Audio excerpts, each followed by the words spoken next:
কবরে এসে প্রথম প্রশ্ন করবে, মুনকার নাকির যখন চলে আসবে 40 কদম, যখন আত্মীয় স্বজনরা লাশটাকে কবরের মধ্যে দিয়ে 40 কদম চলে যায়, তখনই ফেরেশতা চলে আসে। প্রথম প্রশ্ন, তোমার রব কে? আমরা বলবো আমাদের রব আল্লাহ।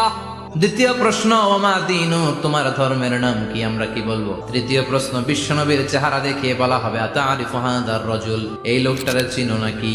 সব প্রশ্নের উত্তর তুমি পেরেছো, আপনার কবরটারে 70 হাত লম্বা করে দেয়া হবে। ওয়ায়ুফতাহু লাহু বাবুন ইলাল জান্নাহ, আপনার কবর থেকে জান্নাতের দিকে দরজা খুলে দেয়া হবে। ওয়ায়ুলবাসু মিন লিবাসি আহলিল জান্নাহ, জান্নাতের 2টা রেশমি কাপড়ের পোশাক এনে আপনারে পরিয়ে দেয়া হবে। আর বলা হবে, নাম কানাউমিল আরুস, ঘুমাও।